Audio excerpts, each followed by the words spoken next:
What is up, SmackNPie? It's your host Waru, the narrator from SmackNPie, and you're watching The Guy Gaming Show. If you're new here and want to see more theories, news, and leaks, start now by subscribing and hitting that bell icon so you don't miss anything. Alright, so the first news is quite interesting, and it honestly came out of nowhere, and we shouldn't be surprised. So we all heard of Overkills The Walking Dead, the overpriced for absolutely no reason game, and now it turns out that Skybound, the company of The Walking Dead, terminated its contract with Studios Games Overkills The Walking Dead. Variety covered this article by saying Skybound Entertainment, the company founded by David Alpert and The Walking Dead's Robert Kirkman, terminated its contract Tuesday with developer Starbreeze Studios and killed off the studio's game Overkills The Walking Dead, saying it did not meet the company's standards. They also added, in a statement sent to Variety, Skybound Entertainment said it was terminating its contract with the studio. Our creators and their stories are the core of Skybound, and since 2014, we have worked hard to expand the world of The Walking Dead into an exceptional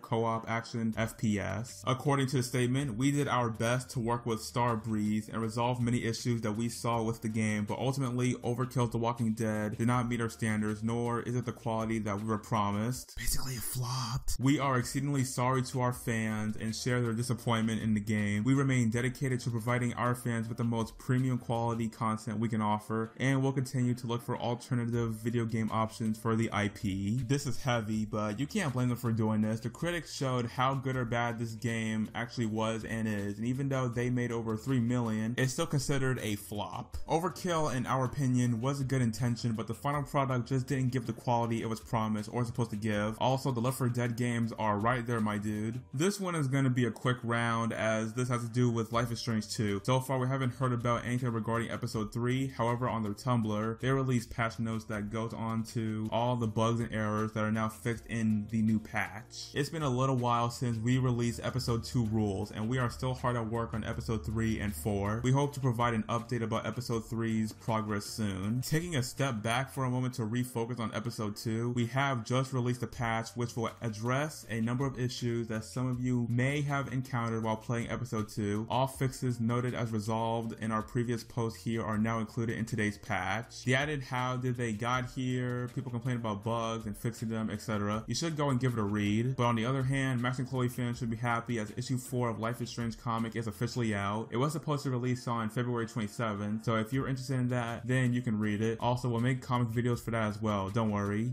And for our final news, this one comes from the indie side. There's this indie horror game going around, very popular, called Devotion, and it's really neat and good as a horror game. However, that game came under fire as TheGuardian.com reported that Taiwanese game removed from sale after anti-China messages discovered. Also adding mentions of game including hidden message comparing Xi Jinping, I don't know how to say his name, comparing him to Winnie the Pooh.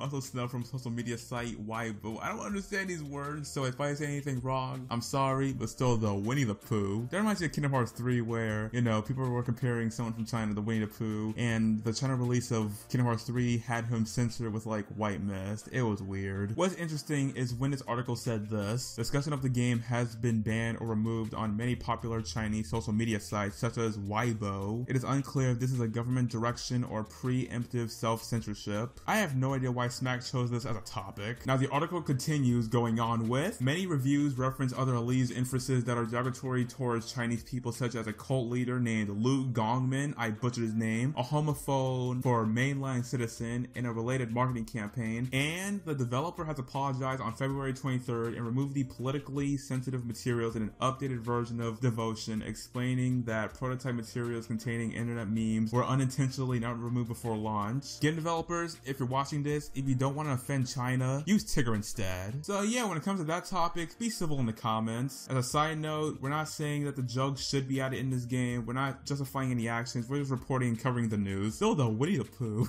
With that being said, let us know your thoughts down in the comments. And if you're new here and want to see more, hit that like button. And if you're new here, smack that subscribe button. This is Smack Script, by the way. I'm Waru. Subscribe to me as well. I make videos related to superhero gaming, such as the Batman Arkham series, Spider-Man PS4, and that game's potential sequel. I'll see you soon. And until next time, take care and peace.